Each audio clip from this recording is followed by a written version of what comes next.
Halo, assalamualaikum warahmatullahi wabarakatuh. Pada kesempatan ini saya Marina Tiasa akan sharing tentang modulasi digital ya.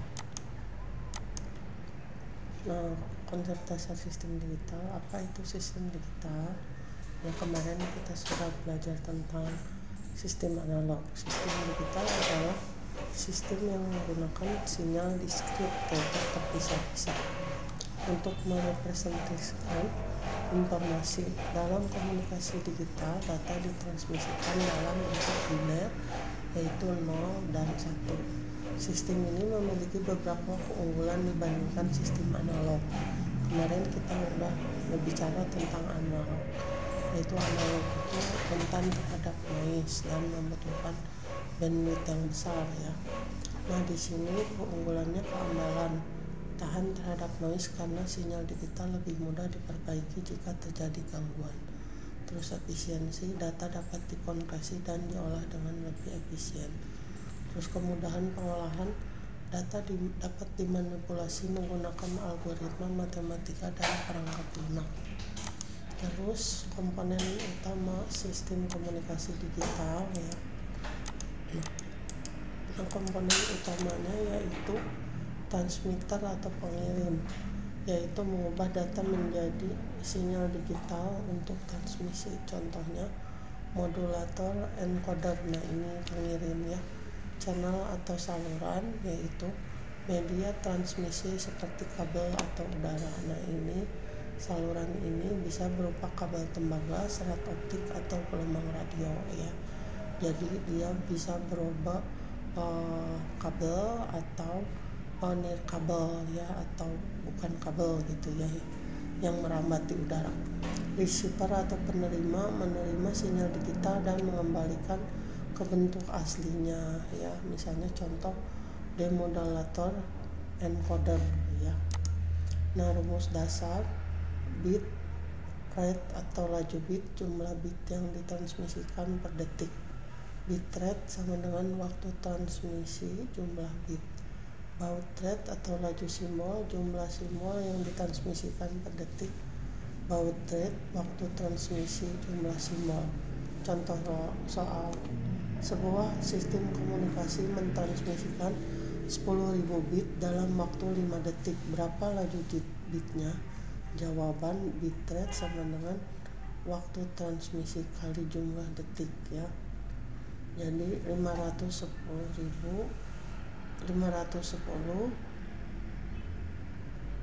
jadi 2000 bps ya.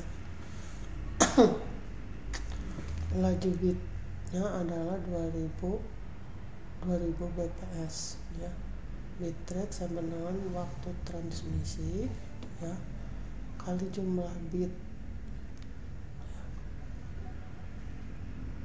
Soal 2, sebuah sistem komunikasi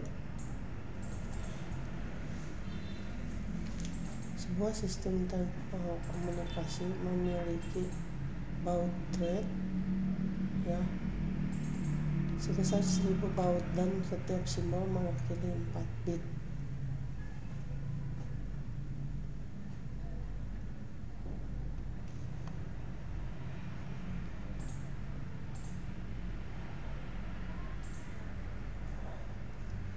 Berapa laju bitnya? Jawaban bitrate sama dengan baud rate dikali jumlah bit per simbol. 1000 dikali 4 sama dengan 4000 bps. Laju bitnya adalah 4000 bps. Nah, di sini waktu transmisinya detik kan, jumlah bitnya 10.000 ya. Berarti harusnya ini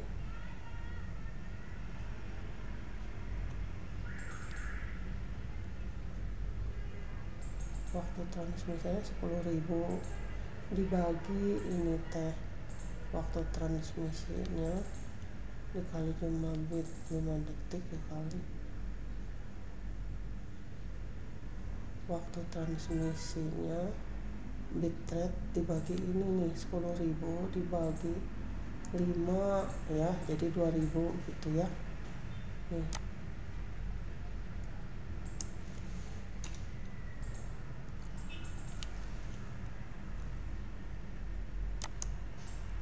Ya di sini pokoknya 2000 aja ya, 10.000 dibagi 5 berarti jumlah bit dibagi waktu transmisi. Ya.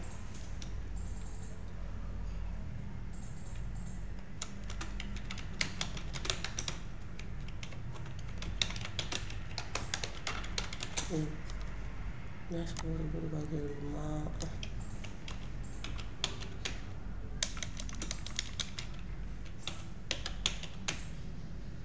bagi 5 ya. Nah terus udah itu pengolahan sinyal digital. Pengolahan sinyal digital, apa itu pengolahan sinyal digital? Pengolahan sinyal digital melibatkan manipulasi sinyal digital untuk meningkatkan kualitas transmisi, mengurangi noise, dan memanfaatkan data. Proses ini sangat penting untuk memastikan bahwa data yang dikirim tetap akurat dan dapat dipahami penerima. Langkah pengolahan sinyal digital: sampling, mengambil sampel dari sinyal analog pada interval waktu tertentu.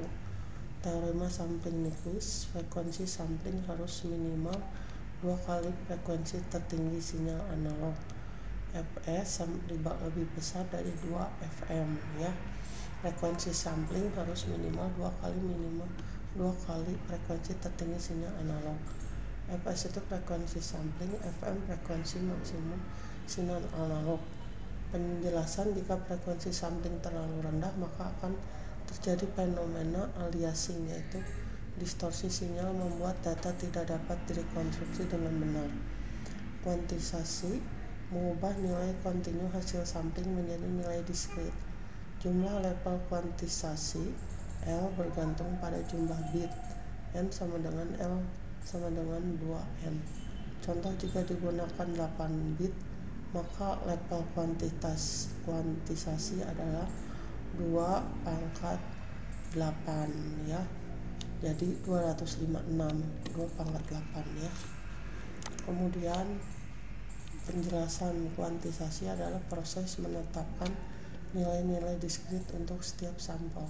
Semakin banyak bit yang digunakan, semakin tinggi resolusi kuantisasi, sehingga sinyal digital lebih mirip dengan sinyal analog aslinya.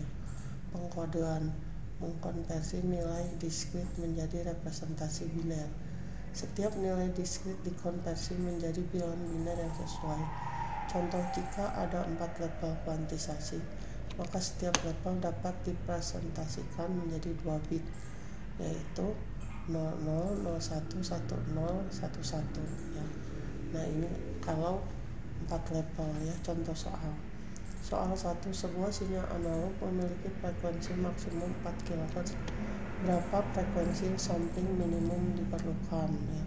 Jawaban: Fs lebih besar dari 2 FM sama dengan 2 kali 4 kHz sama dengan 8 kHz.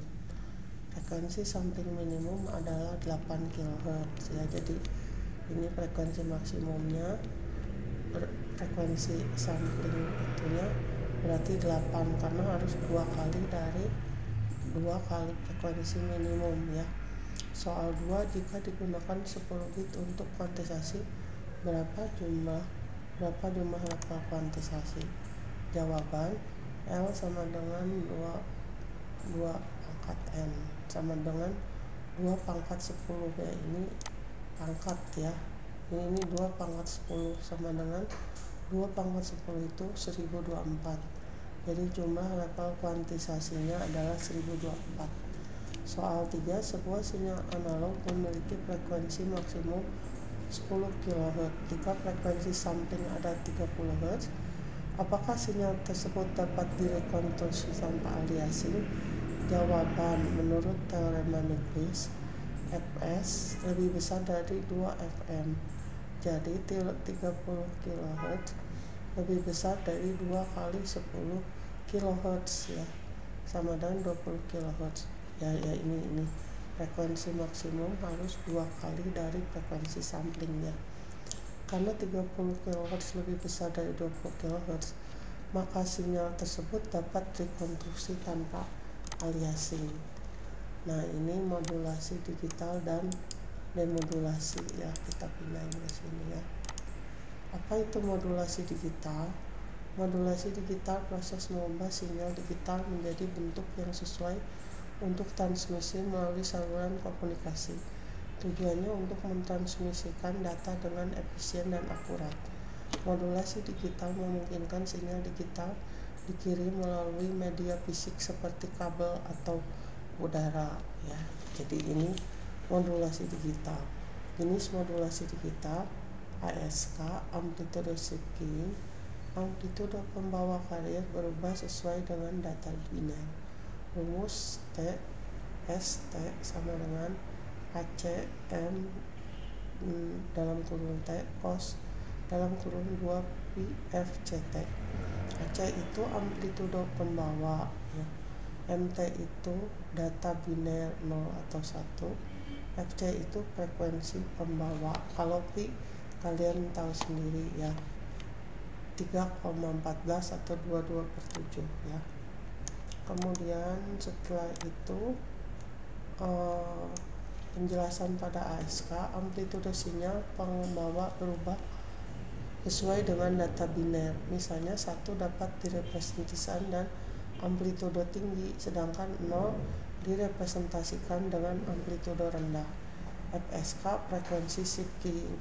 Frekuensi pembawa berubah sesuai dengan data biner. Rumus S dalam kurung T sama dengan AC cos dalam kurung 2 pi F1T, AC cos dalam kurung 2 pi F2T jika MT sama dengan 1, jika MT sama dengan 0. Penjelasan pada FSK. Frekuensi sinyal pembawa berubah sesuai dengan data biner. Misalnya 1 dapat direpresentasikan dengan frekuensi tinggi, sedangkan 0 direpresentasikan dengan frekuensi rendah. Terus ada PSK atau fase shifting. Fase pembawa berubah sesuai dengan data biner. Rumus ST sama dengan AC cos dalam kurung 2 pi F CT ditambah T ini apa, ya, perubahan fase ini kita punya pi apa ya. Nah, ini adalah perubahan fase 0 atau 180 derajat. Ya, jadi ini sudut fase, ya. Penjelasan pada FSK. Fase sinyal pembawa berubah sesuai dengan data biner. Misalnya 1 dapat direpresentasikan dengan fase 0, sedangkan 0 direpresentasikan dengan fase 180, ya. Kemudian QAM, Quadrature Amplitude Modulation, menggabungkan amplitude dan fase untuk meningkatkan efisiensi transmisi, ya. Jadi ini amplitude dan fase ini digabung, ya. QAM adalah kombinasi ASK dan PSK sehingga dapat mengirim lebih banyak data dalam satu waktu. Nah, terus ada demodulasi, adalah proses kebalikan dari modulasi, yaitu mengembalikan sinyal termodulasi ke bentuk aslinya. Proses ini dilakukan untuk receiver atau penerima untuk mendapatkan data biner yang dikirimkan. Nah, ini demodulasi. Jadi dia proses kebalikan dari modulasi. Jadi dia untuk merecover message sinyal MF atau DT pada sisi penerima, ya. Ini demodulator, ya. Ini modulator, ini pengirim, ini channel, ini penerima. Di sini modulator di sini, ya. Nah, kemudian contoh soal. Sebuah sistem komunikasi menggunakan ASK dengan amplitude pembawa 5 volt. Jika data biner adalah 101, gambarkan sinyal termodulasi. Ini jawaban untuk 1 amplitude 5 volt, untuk 0 amplitude 0, ya. Ya, jadi kalian tahu kalau 1 itu berarti tinggi, kalau 0 itu berarti nggak ada, ya. Gambar sinyal akan menunjukkan pola amplitude yang berubah sesuai dengan urutan 101. Soal 2, sebuah sistem komunikasi menggunakan PSK dengan frekuensi tinggi F1 10 kHz dan frekuensi rendah F2 5 kHz. Gambarkan sinyal termodulasi untuk data biner 1100. Jawaban untuk 1 frekuensi 10 kHz, untuk 0 frekuensi 5 kHz. Nah, gambar sinyal akan menggunakan 2 frekuensi berbeda untuk 1 dan 0. Soal 3, sebuah sistem komunikasi menggunakan PSK dengan fase ya, dia fase ya. Kalau PSK itu ya fase 0 dan 0 derajat untuk 1 dan fase 180 derajat untuk 0 ya. Gambarkan sinyal termodulasi untuk data biner 1010. Jawaban untuk 1 fase 0 derajat, untuk 0 fase 180 derajat. Gambar sinyal akan menunjukkan perubahan fase sesuai dengan urutan 1010 ya. Terus ringkasan rumus pentingnya ini teorema sampling Nyquist Fs lebih besar sama dengan 2 fm. Jumlah level kuantitasi L sama dengan 2 pangkat N ya. Maaf ini ngeditin. Persamaan modulasi ASK ini, modulasi ASK ini, PSK ini ya. Ini ada latihan tambahan ya. Nah, lihat dari soal yang tadi. Terima kasih ya. Nah, kalau mau lihat soal-soal tambahan atau misalnya mau menggambarkan yang tadi, silakan kalian gambarkan ya yang tadi 1010 itu sama ibu belum digambar ya. Baik, terima kasih. Assalamualaikum warahmatullahi wabarakatuh.